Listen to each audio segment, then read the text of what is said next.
Hello everybody and welcome back to Chapter Tactics, where we talk about tactics and strategies for both new and veteran players alike. I am Magikarp Fly, and you will notice that there is no video to complement this podcast for today. I am feeling a little bit underneath the weather. We're doing stuff for BAO, all that stuff, going off of like just a couple of hours sleep that you could count on your two hands. It'll get to you. So that's why we don't have a video, because I look absolutely disgusting and vile. And so do my co-hosts for today. Speaking of disgusting and vile, we've got Skarri coming in. Aren't we all technically under the weather? What is that? What does that mean? I don't get it. You know, the weather being on top of us. Oh, I see. Like if it's like a layer. You know. Just saying. It's a good that. Well, actually, Skarri, yeah, I don't know. Push those glasses up closer to your face while you say that to me. Yeah. Adam Camilleri. That's as good a segue as I'll ever need. Hello, I'm here. This is me. Man, that's great. Just one co-host introducing the next co-host. I love it. Absolutely perfect. So, speaking of BAO, we just came off the heel end of it. Adam, you casted like every single game, 9 games in a row. Dude, how was that? It was a lot of fun, man. It was actually the format change I found surprisingly tenable. I thought I wouldn't be able to handle going back to one table after streaming 2, 3, 4 tables at a time at some events. I'd be like, oh no, I'm taking a step back. My ADHD will not cope. I'll need to know what's happening here, there, and everywhere. And no, it was actually fine. I quite enjoyed it. It was actually, I streamed for 27 odd hours and my throat was still intact afterwards. It was impressive. No, it was actually just talking less because we had the players mic'd, so we were coming in and out of. So rather than me just feeling like I've got this burden of needing to give people a stream of consciousness from the table of my interpretation of what's going on, we just bounced into listening to what was happening, and then I'd recap it on the bottom at the end of the turns, predict what I might see in the next one, bounce back to the players. It was an exciting change. I don't know which one I like better, but I know this one was less work. So yeah. Well, I'm going to say the players being mic'd, you know, I think that was a good change. I liked it. I liked being able to hear what the players were saying, and it was really nice having the commentators sort of like dive in at key points and kind of give commentary on what was specifically happening, or a dice roll that was was impactful for the game, or some sort of event to kind of highlight what was going on in the game. It was a good setup, and I liked how it was done. Yeah, I've always been. Sorry, go, Matt.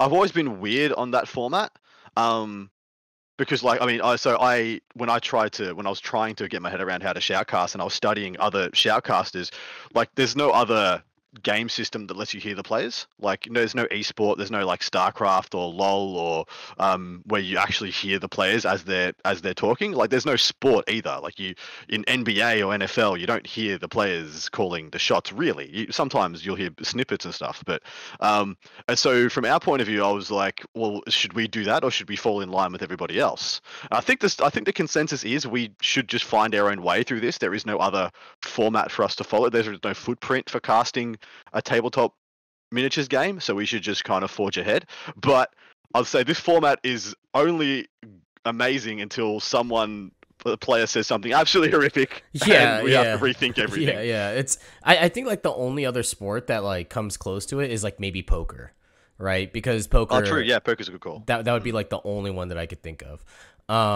But yeah, so we have BAO. We're gonna dissect that. But on top of that, Skarri also went to a GT this weekend. Isn't that right? I did. Yeah, it was at Game Night Leagues, and it was in London, Ontario, Canada. Yeah, it was I think a 5-round 2-day event. It was really fun. Yeah, I can't wait to break that down as well. Awesome. So we'll be talking about that. We'll open up with the results from BAO. Also, if you guys want to go check out the stream, it is available on the FLG YouTube channel. You guys can go check that out. All of it is there to see what happened. And after that, we're going to be breaking down basically just like the meta of what's happened so far. So much stuff has happened in like this month when it comes to 40K. We have Armor of Contempt, and like as small of a change as it was on paper, it's like it it changed up a lot of stuff. We had like an FAQ with Tyranids, lots of things going on right now. So we're going to dissect all of that in this episode. However, before we move on, just got to say that this show is brought to you by frontlinegaming.org, where you guys can get amazing game mats for not just your 40K games, but almost any tabletop game out there. Purchase miniatures at a discount and join some of the largest 40K events in the industry. They also have the largest 40K podcasting network in the business, with shows like Signals from the Frontline, Chapter Tactics, which you're listening to right now, the Thursday show with Adam Camilleri, and so much more. That's frontlinegaming.org, or you can click on the link in the description of all the social media goodies out there. We've also got LVTT tickets coming up for sale this week, including an awesome team package. The package comes out to $240 per team member and covers your 2 rooms in the venue with all fees, event tickets for the team, a bucket of beer, and event-exclusive custom objective markers for each team member with your team's logo on them. And so, all in all, it's going to be saving you $200 per team. So go get that package. That's 2 rooms and a bucket of beer and your team's logo on your objective markers. That's pretty sick. Does that mean you can like play Bob for apples in a bucket of beer? Yeah, probably. I think that what happens is that you get all the miniatures on the table, you just scoop them all off, and then you just put the bucket down, and then you just bob for Marines. I think that's what happens. Have to get each individual dice from the bucket of beer with your mouth. Yeah, exactly. So I guess like to get this started, let's first talk about the BAO and what happened there. Going over the top 8. Do you guys want me to tell you who the top 8 was, and then move over, I guess, on to the top 16 to get even more information?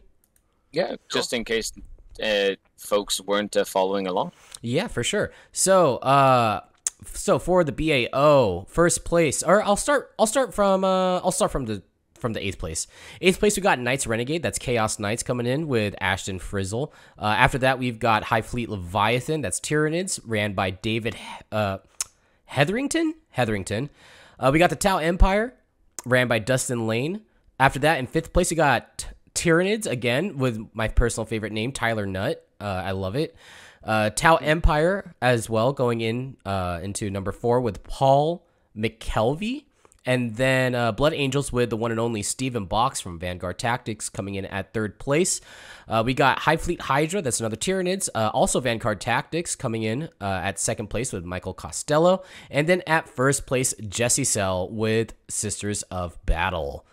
First and foremost, Sisters of Battle, awesome that I took 1st place. But I think that, Adam, you probably have more information on this, on how much of a fairy tale ending that was for the BAO with Jesse winning. Yeah, there just seemed to be this air of destiny about Jesse playing. Take nothing away from the man, played a phenomenal game, phenomenal run. In all honesty, you can't say, people were saying that his list wasn't as optimized as it could be. I tend to agree. I don't think it matters. I think you get to a certain level of proficiency and goodness in a list that optimizing only adds like 1%ers. Jesse played phenomenally. He played a real who's who of the event as well. He ran the gamut, multiple, into Tau, into Nids, all over the place. Knocked off Stephen Box, who up until playing Jesse was the only undefeated player of the event. Like if this was a 2-day event, Stephen Box was the winner. Like if you just tally scores after 6 games, Stephen Box was the only undefeated player, cutting to a top 8. Jesse ran the gauntlet, managed to knock off Stephen, managed to knock off another Vanguard Tactics player in Mr. Costello, who was playing the High Fleet Hydra list, which I'm such a fan of, by the way. Like, whoa. But Jesse, for those of you who don't know, was an extremely close friend of Jeff In Control Robinson, who was the last winner of the BAO. And Jesse was stated during the awards ceremony, he was there when Jeff passed, and it feels like there was just this air of this Jesse was going to win this through destiny, come hell or high water. He was going to do whatever he had to do to win this event, and he did, and it was absolutely amazing fairy tale ending, and which we as a community, we should just be so happy that these things can occur. These tales and stories that become lexicons, become urban legends, can just occur on any given day. A beautiful ending to an amazing event. Yeah, it was absolutely awesome seeing that happen in real time, especially coming in as like a person that hasn't been around in the scene for a very long time, and like hearing these fairy tale endings, it really does just makes the competitive scene feel more alive, right? And it's not just like numbers and armies winning all the time. There's like actual stories behind these events, and it's really really nice.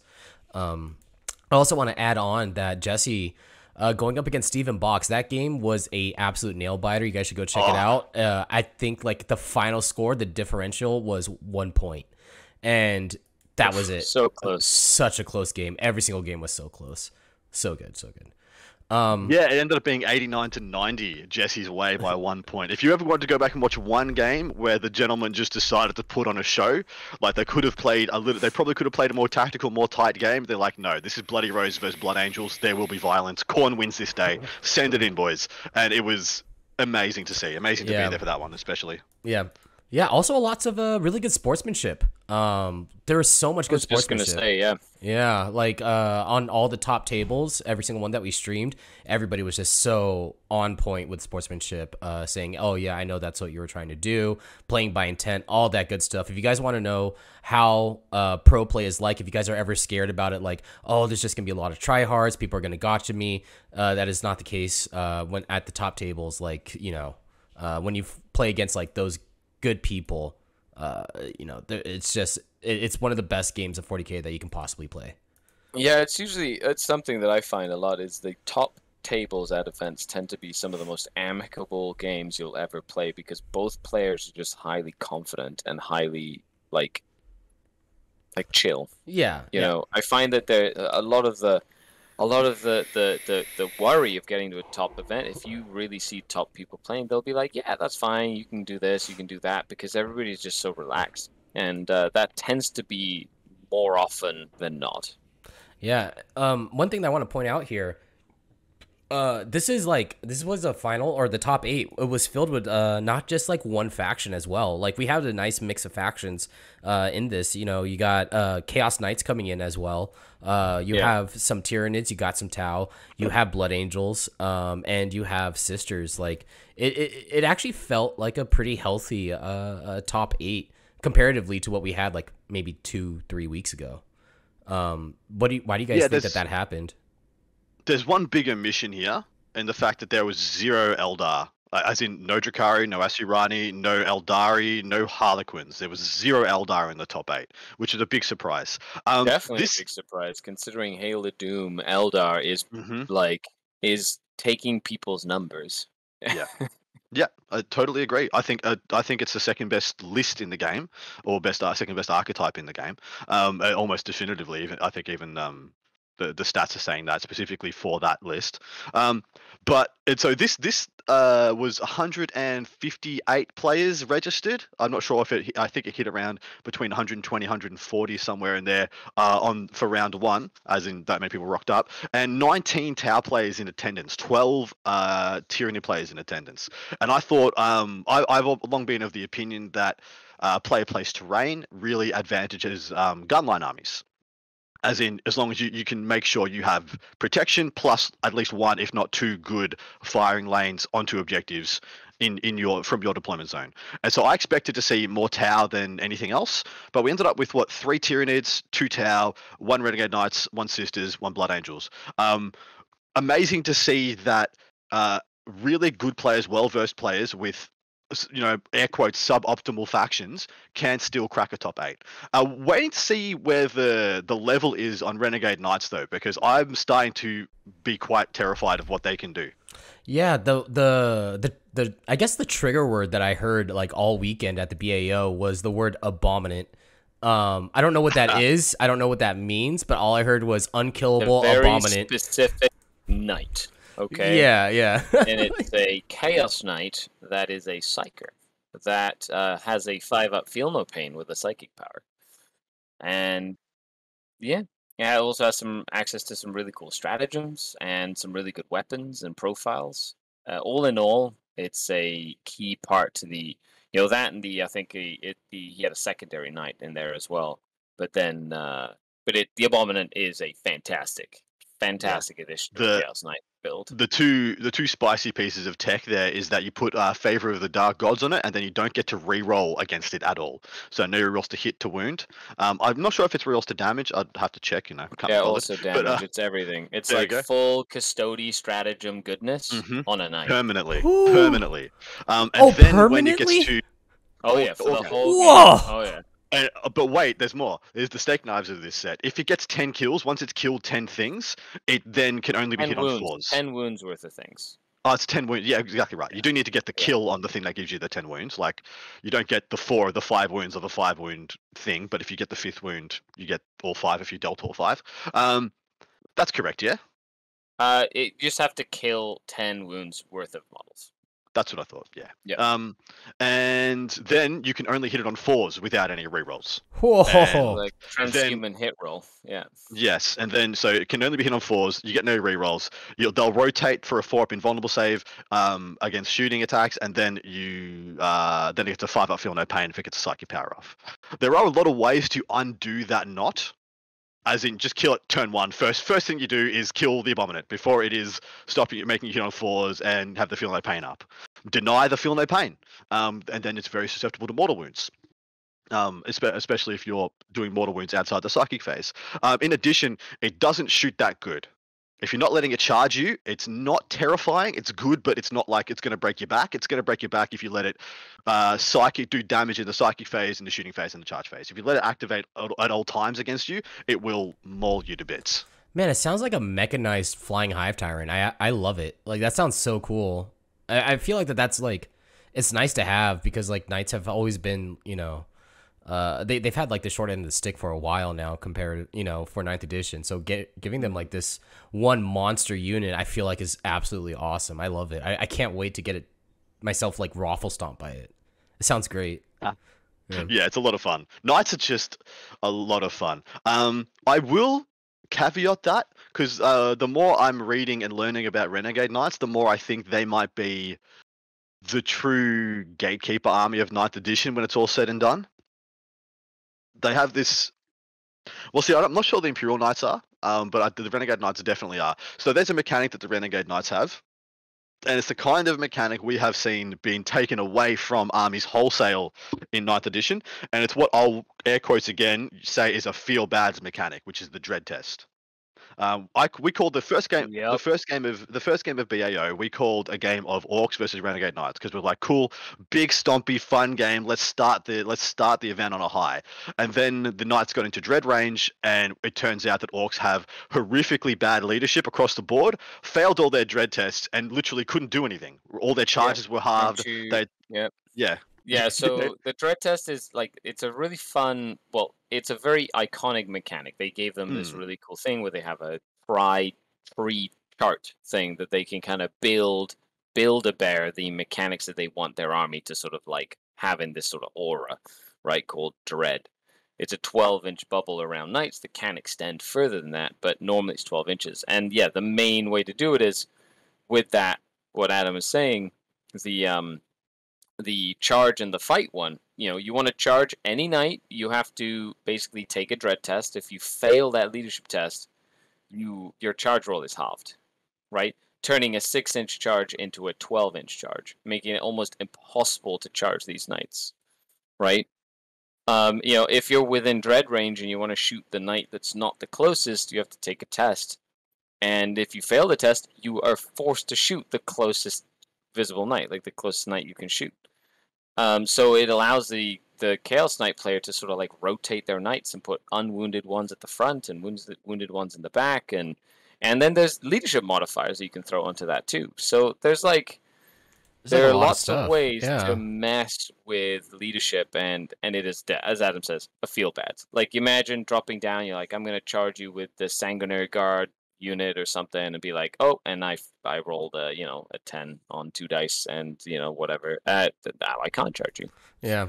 All right. Well, I don't want to focus too much on knights. We can save that for a future episode. But it is interesting. I've yet to read the codex, so I still need to figure out like what's going on there. But it sounds like it's going to be pretty nasty. But Skarri, how about you tell us like how your GT went, and we can kind of compare that with how the BAO went, and see kind of like where the meta is sitting at right now. Absolutely. Well, my GT was really fun. There was a good spread of players and skill levels there. We did have quite a few Team Canada um, members at the event as well, so I knew it was bound to be a hard fought tournament, especially in the later rounds. And I took a rack spam list. So Nasty, you're a dirty boy.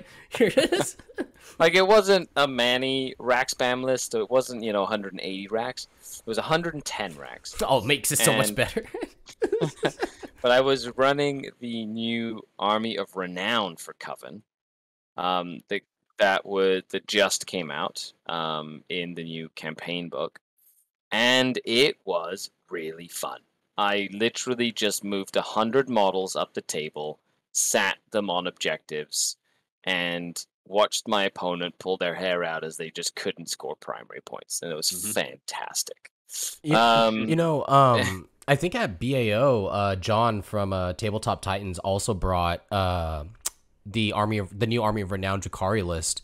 Can you give people like a rundown of exactly what that is for people that don't know what you get out of that? Well, 100%. You could also head on over to my YouTube channel and watch the review. But no, but it's basically a Drukhari army that is just Coven units and blades for hire. So you can use mandrakes, you can use incubi, things like that.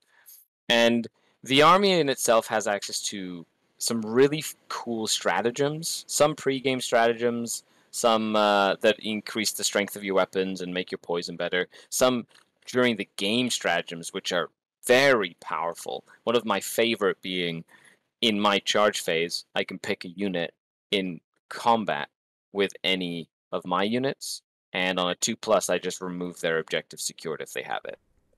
Oh, what? So, wait, on a 2+, so you have to roll for it? I roll for it. What's the range on it? It's engagement range. Oh, okay. But I mean, it's in my charge phase, and then they lose their OPSEC until my next charge phase. So not only having 110 objective secured bodies on the table running around on objectives, me being able to say shut off objective secured means it's like really hard to score points into this list. Right? And that's just one of the really cool tricks that they have. The main... Sorry, there you go. Keep going. The main thing they have, though, is as soon as the units go under 50% strength, they're 5-up shrug. So they're 5. They usually roll on a 5+ to ignore damage. As soon as they go under 50% strength, when you target them, their shrug goes to a 4+.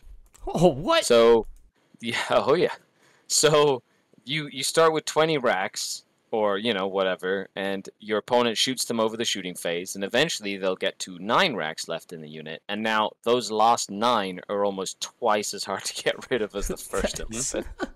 They just become a great unclean one, but just like multiples of them. Correct. That's awesome. Okay. Yeah. What's really cool is you can make, as soon as you kill something in combat, you can spend a command point to give the unit that killed something a 4+ feel no pain as well. And by feel no pain, I mean a 4+ shrug. So you don't have to wait for the units to get small. You can send them in to kill something and then use the command point to make them a 20 strong unit with a 4-up feel no pain. Or like a unit of grotesques, for example, with a 4-up feel no pain. Or, it works even with the incubi. I could run a unit of 10 incubi, have them go run in and murder something, and then get a 4-up shrug on top of that as well. Whoa. That sounds awesome. I was going to ask you how many times you managed to pull that off, as in getting the kill and using the shrug. Were you able to do it every turn? Because that was what I thought would be the ceiling on the list. If you could manage to engineer getting 2 or 3 across the game up on your terms, rather than having to get it reactively when your stuff dies, that would mean the list is good. Oh yeah, 100%. Because a lot of the times people are sending if they go first or whatever, they need a stranglehold, they'll send, I don't know, your cyber wolves up, or they'll send like a little unit up to take an objective in the middle of the board or whatnot. That's like the worst thing you can do against this list. You give me something that is easy to kill, and my big unit just got a 4-up shrug for the rest of the game. Yeah. Right? Or when folks would try and charge in to kill a unit or tie it up in combat, I could kill them and then get it in their turn, which would be really good. and B, the entire army gets fullback and charge for free, like all the Coven units. Whoa, what? Yeah, they just so Oh. you just can't tie them down. They're just gonna be running wherever they want and charging whatever they want. It's so all in all, it was a very different. It was a very different list that I was used to playing with, and but it was really fun, and it played really well into the meta. Like I played into Death Guard, and it was great to just be like, oh, those your Terminators that have objectives secured, not anymore. You know, it was great to go into. I played into Knights, you know, and the Knights killed, I want to say, 50 racks in a single turn. Like they killed so much stuff, but I was able to stop them from scoring points by wrapping Knights and doing some shenanigan-y tricks, and I was able to win that game as well. And then I got to test it into Harlequins, right? So I got to test into light Harlequins, and I got too aggressive and then lost the game by like 20 points. So not a terrible loss in terms of WTC format. And then I went into a game against a Dark Harlequin player, and I ended up winning that game, like, you know, by 40 points or so. So, you know, I applied what I learned. And so there's a lot of potential in this style list. But the meta itself, Tyranids, Space Marines were up there. Like, we saw a Salamander player going around with, like, Assault Centurions, like 5 Assault Centurions, you know, with, like, Flamers, just loving the fact that nobody could reroll wounds against him and just nuking, like, enemy units with that unit, which was really fun. We saw Tyranids do really well. And then, of course, Harlequins, which are still incredibly strong in Hail of Doom as well. Mm-hmm. Why do you say that? Was that your top 8? Oh, I'm sorry. I just wanted to know what was your top 8? Was it that like 2 Harlequins, Drukhari? 2 Harlequins, myself. Here, I'll pull the top 8 up right now for you. All right. So while he's doing that, Adam, what were you gonna ask? It's surprising that's not the only time we saw a unit of Centurions performing well. Stephen Box in his Blood Angels list took a unit of 5 also, and he was up into, I think, the Sisters game where he lost, he was calling them his MVP. Yeah. Unfortunately, the Sisters game, they just copped 10 repension to the face and exploded. But then apart from that, he was touting them as the secret tech. Because apart from them, everything else in his army was apart from the incursors and like 5 assault intercessors, everything else was the standard jump pack Marines. He had the 3 into Sangard, 1 unit Death Company, 1 unit. He even had 1 unit of assault Marines with jump packs, which actually performed pretty well for him as well, because he had a 6-man that was going to do an R&D and then running off and charging stuff. But what do you think it is about the assault Centurions that makes them more palatable now, gents? I think, well, Armor Contempt is a huge help, right? Armor Contempt, it has helped Marines just all over the place. And then Blood Angels just do very well in the current meta because of their Sanguinary Guard, the speed that they have, combined with the defensive bonuses that Marines got in general. Just so, like, for example, the Salamanders player, he was running like your Dreadnoughts and a crazy unkillable chaplain on a bike that was a Salamander chaplain and things like that. But we did see Ultramarines, in that sort of like up in the top 5, right? So we had Harlequins, myself. We had Sisters of Battle, right? Go 4-1. The only game that Sisters player lost was against my Horde Army of Doom. Then we had Ultramarines, Genius of the Occult, and then Eldari, and then some Mechanicus and stuff. And then it kind of like flipped and flopped as we went over. But needless to say, Sisters, for example, I played against that Sisters player. I'm not surprised they won. Sisters are, they have some crazy cool builds, and they will catch you off guard if you haven't practiced against them recently. Yeah. Like, they have that one character that can just, like, deal damage to itself and then just, like, dump 14 mortal wounds onto something. Mm-hmm. That thing's crazy. Yeah. That is nuts. The Blade of Sacrifice. Yeah. One of my favorite relics. Yeah, I think it's gnarly. So you had, like, a nice spread. Centurions, again, with Marines. I remember talking to Steven during BAO, and he was saying that people would try to focus them down, but I don't know if I heard this incorrectly, but then he would just like res them afterwards. Like during the course of a game, he would res like 4 of them, so they were always his MVP because like they would just never die, which sounds like nutty. But yeah, this Armor of Contempt is really helping out, and even for Sisters, like Sisters coming up as well. Do you think that it's because of Armor of Contempt, or do you think that people are just like getting more time in with Sisters now? It's the duality of Sisters being possibly. Actually, I'll throw this to Skarri in a second as to which army benefited the most from Armor of Contempt, because I think there's like 3 contenders for that title. I personally think it's Sisters benefited the most, but it's because Sisters have the duality of having amazing units to use Armor Contempt on, and then in addition being Bloody Rose and having good anti-Armor Contempt units. Things like Zephyrum, Repentia, even Sacrosanct sometimes, Paragon Warsuits, all getting max value of extra goodness from Bloody Rose into Armor of Contempt, whilst benefiting from the maximum amount from themselves. I think subtly as well, their change from getting a miracle dice every battle round to every player turn has made like the miracle dice mechanic much more reliable. It gives them access to a better secondary. It also means that they can get those reliable charges off more frequently earlier in the game, as they're getting more chances to generate those miracle dice. Yeah, like you're just telling me the best part of their book, the Miracle Dice, got twice as good now, twice as reliable, you got twice as many chances to get the rolls you need on it. Yeah. Okay. Yeah, of course they're going to get a lift out of that. You know, I could have sworn that like the whole point of their new book was to make it so that their Miracle Dice was a little bit less. Now you're telling me that there's more?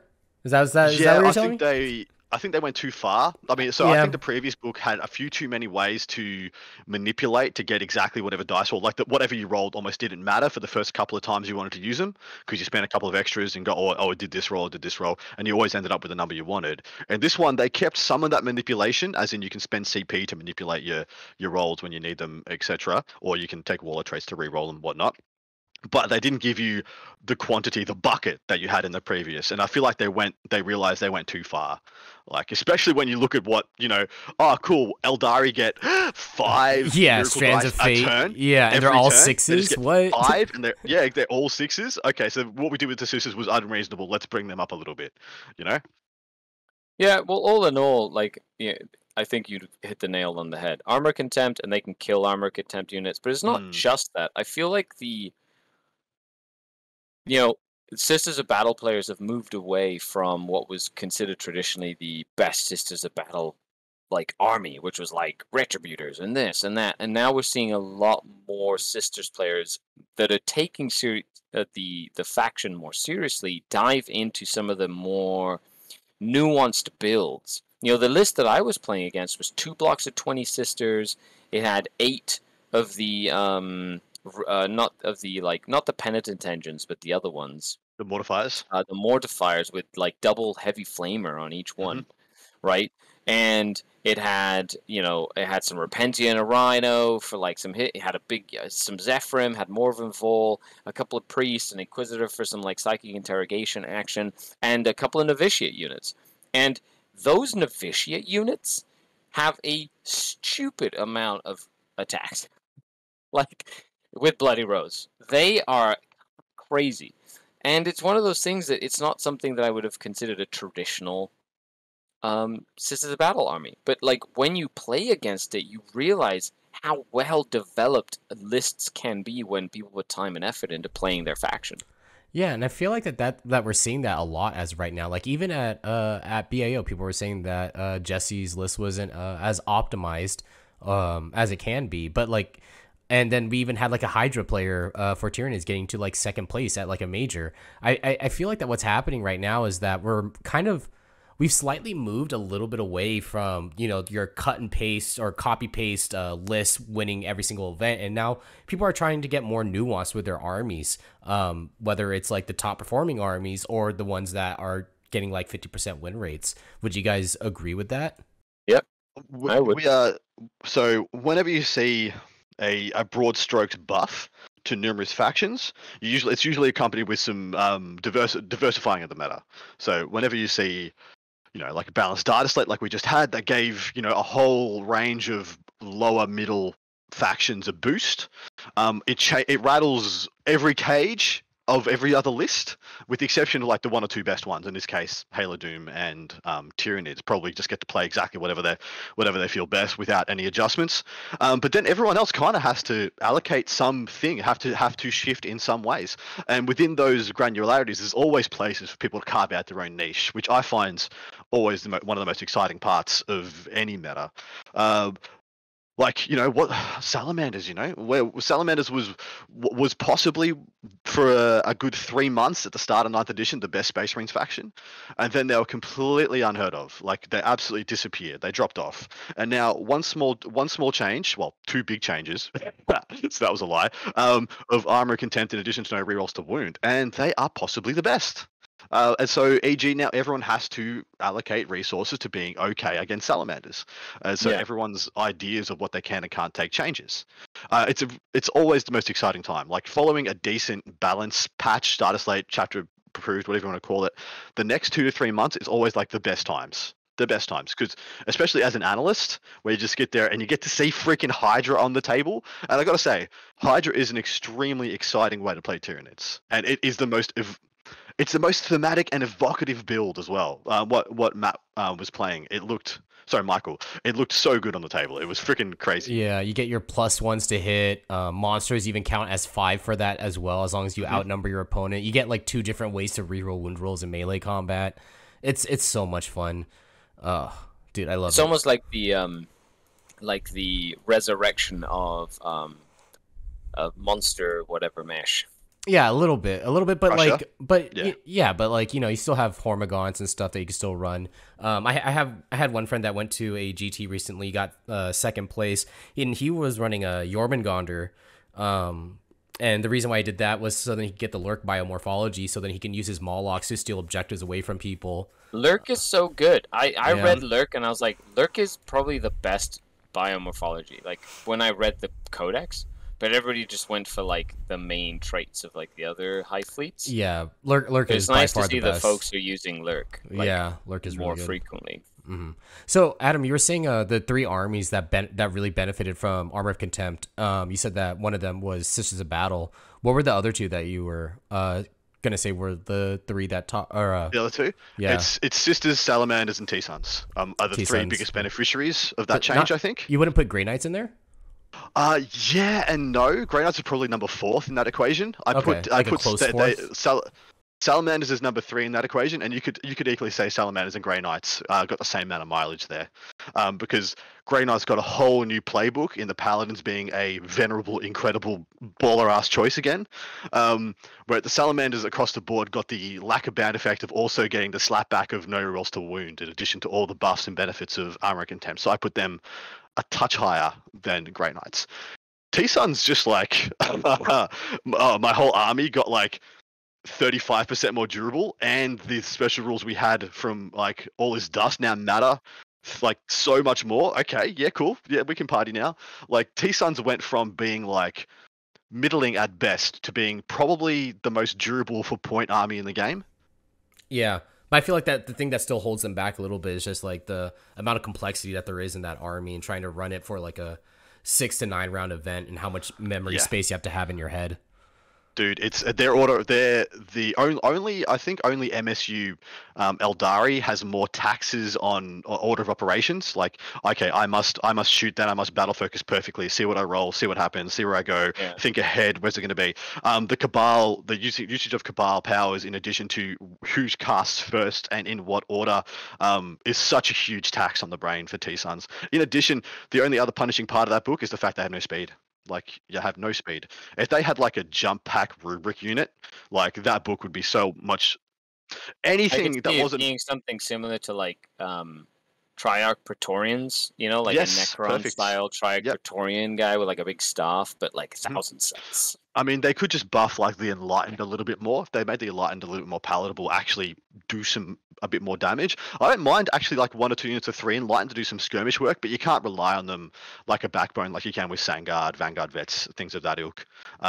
So if they just had a little bit more speed, especially on an OBSEC unit, they'd almost be S tier, straight up. They'd almost be like one of the best armies, like it's trading with the best armies in the game.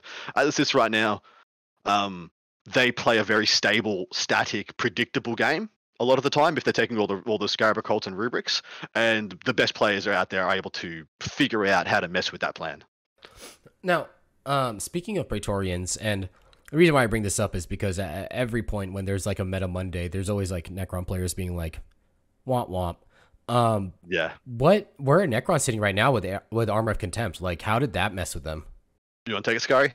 Yeah, well, Necrons are...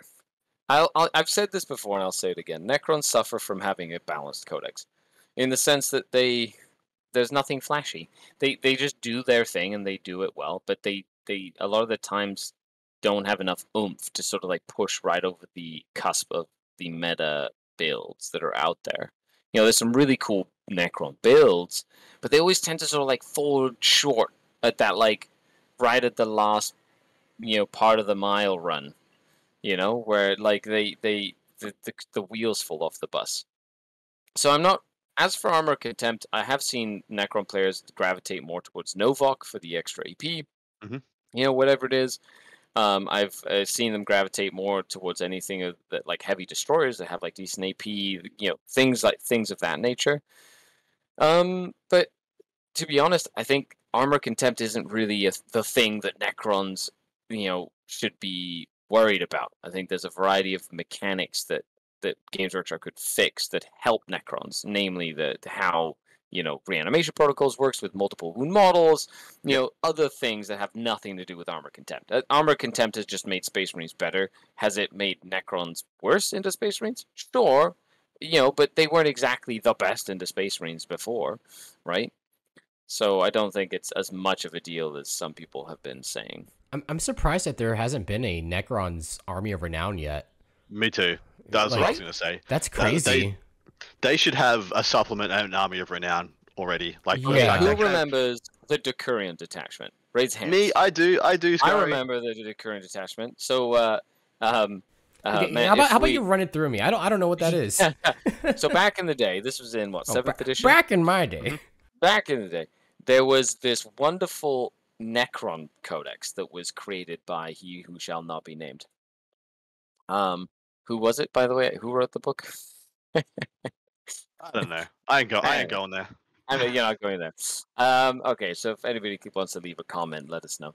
But the book was really good. It had like some silly things called Mind Shackle Scarabs. If you don't remember what those were, they were basically if you were in combat with a Necron character that had Mind Shackle Scarabs, you had to roll like a leadership test on 3 dice, and if you failed, your unit just sat there and did nothing as it like drooled.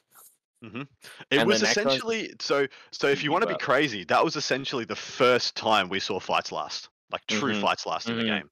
Oh, it's more similar to the Slanesh gem. Yes, where you just turn someone off in a phase. But it would be like you just turn your unit off, and it was the most frustrating thing. And then they combined it with these new detachments that they decided to put out, and these new detachments ended up being a variety of things over 7th edition. You had like the one that allowed Riptides to fire twice. You had the one that gave Space Marines free rhinos for their whole army. You had one that gave any upgrade you wanted for your Adeptus Mechanicus army and your knight for free. So, these armies like got crazy, but the first one was called the Decurian Detachment. And it was a specific way of playing your list where you gave all your Necrons basically a 4+ feel no pain. And it made Necrons stupidly hard to kill. So what you're saying is that they just took that and then gave it to you guys, to Jakari. Is that what you're saying? Correct. Although nowadays, they did. But nowadays, I will say though, the killiness of the game has gone way up. Yeah. So like, it's close, but not the same. Not really the same. Now Oh, go ahead. Go ahead, Adam. Necrons suffer from, firstly, they've got two of their core things are just not impactful. They're just non, they don't even touch the sides as far as, level of power required in 9th edition. That being their protocols, and that being their special rules in reanimation. So their protocols in Protocol of Southern Storm, of Hungry Void, all that stuff, is just that the buffs aren't good enough to be worth the time. In addition, the way the mechanic works isn't modular or interactive enough to be customizable. You have to put them down in such a way that means you have to predict the game perfectly, the flow of it perfectly. I love that, to be honest. I wish everyone had that. I wish everyone's mono-faction bonuses and things like that were just as punitive and just as hard to pull off, because then everyone would be on the same thing. So there could be a balanced data slate for Necrons that says just pick which one you want every turn for your protocols. Yeah. And that reworks reanimation entirely for multi-wound units. As in, instead of getting stuff back on full wounds, you have to roll all their wounds. You get them back on 1 wound.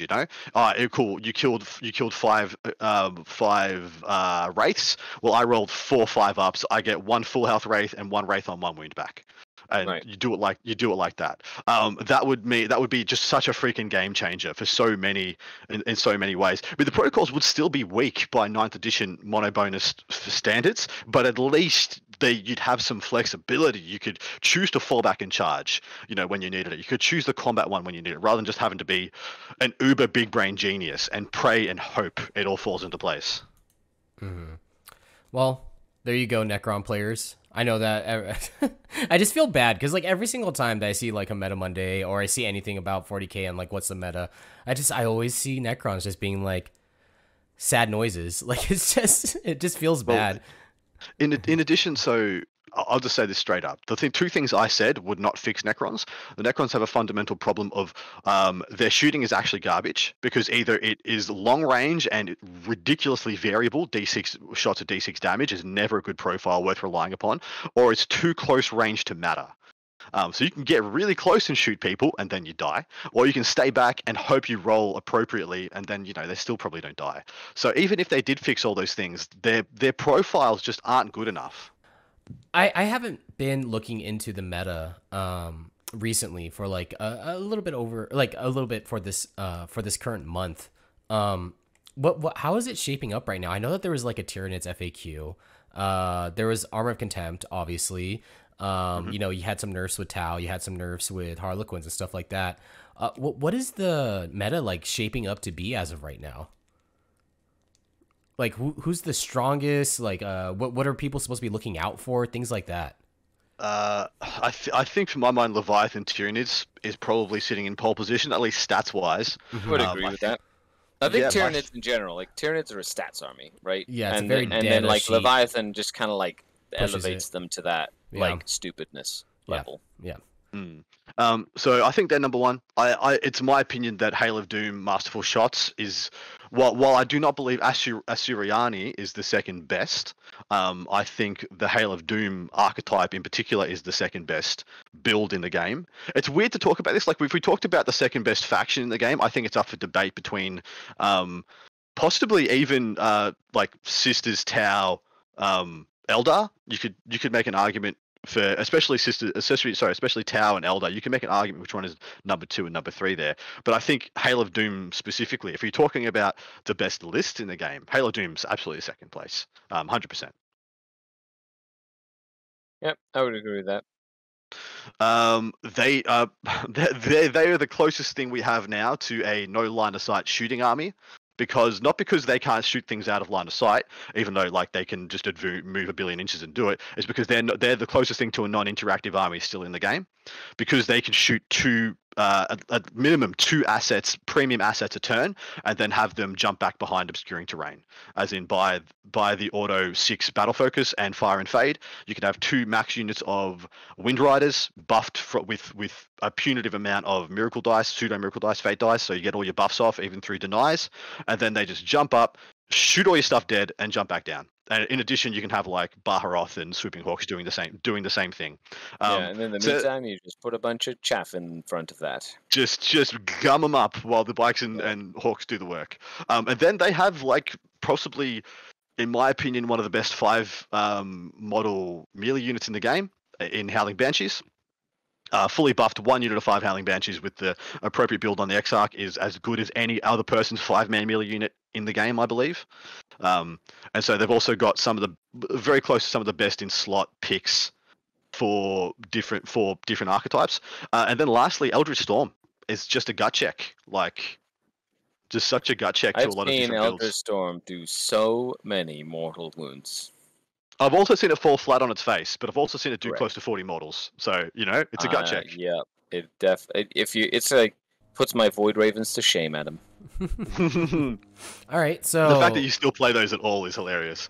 I love them. They're so fun. Anyway. So after that, what would you say would be like third place or like third best type of list, fourth and fifth? I feel like Blood Angels are up there, to be honest. I think it's easy to kind of lay out the top 2, right? You've got Tyranids, you've got Eldar, right? Then the next higher, I would say Harlequins, but they're kind of like they can be mixed in with Eldar, whatever. Harlequins are still incredibly strong, right? Totally agree. And then the next like 5 could kind of go in any order. You've got like Blood Angel, Space Marines, which are doing very well. You got Sisters of Battle, which have like the tools to do really well as well. You got a variety of like I think Drukhari is still up there, even though their win rate might not reflect that in the current like meta analysis. The faction has a lot of the tools you need to win the game into a lot of the top builds right now as well. And then you've got, I think, Tau still up there, right? Like, they'll still mess you up if you're not careful. And those would be, like, the next top, I would say, 4. I 100% think the top 4 is... Tyranids is the only one locked in at number 1. 2, 3, 4, depends on the meta, depends on the event, is it player placed? Is it WTC? Is it ITC? Is it whatever? And then it is just whichever. Pick your poison. It is Asuryani, Harlequins, Tau in whatever order you please, and then you start getting into probably Sisters Battle probably makes top 5 for my mind. Okay, so like I guess what I'm hearing from you guys is that so the meta that I'm hearing from you guys right now sounds like actually pretty healthy. It sounds like that there's a lot of stuff that people can do as of right now. Like there's a lot of armies that can be in contention. It's one of the healthiest it's been in 9th edition, which unfortunately isn't saying a lot because 9th edition has been a bit of a cluster down. Yeah. Well, we had when Drukhari came out, we had Drukhari insurmountable for 3 months, and then Admech came out, and then we had Drukhari and Admech. Just no one else could compete. There was such a huge gap between those. I still feel like we have 3 dominant factions that most people can't, but at least we have like 3 dominant factions that can all tech into each other very well. And if they tech into each other, then stuff below them can sneak into those gaps, and have opportunities. As soon as you only have 2, as soon as you have 1 or only 2 factions that are predominant at the top, everyone else can't compete by default. It's just a two-man race. When you get to 3 or 4 top factions, everyone else kind of gets more and more opportunities to have a say and to kind of inject different builds and different archetypes. Perfect example is the Void Weavers. Sorry, the Void Weavers were so good, nothing else need apply. No one else had any opportunity to compete against Void Weavers. It was just too much. There was one faction that was supreme above everyone else, and no one could even get close. Even Taoists, like, that was so tuned to kill Voids, I saw just getting run over. Does that sound accurate to you, Skarri? Like, does that make sense to you? As soon as we get enough top faction diversity, other factions... Like you just have to tweak a little bit of the Tyranid stuff and the Eldar stuff that's like at that over 60% win rate, right? Tweak it a little bit, and then it'll the rest of the meta, if has a much better chance of competing when they don't have to deal with, like undercosted this or undercosted that or whatever. Would you guys say that the meta is like a little bit better than what it was before, like with Tau Custodes, like not counting the Eldar book, like let's say that was like a lost child and like that never existed for a bit. What would you say that this meta that we're in right now is better than that, or would you say it's just the same? I think a good meta is a meta that is constantly changing. So the fact that it is a constantly changing meta, I think, is a good thing. Without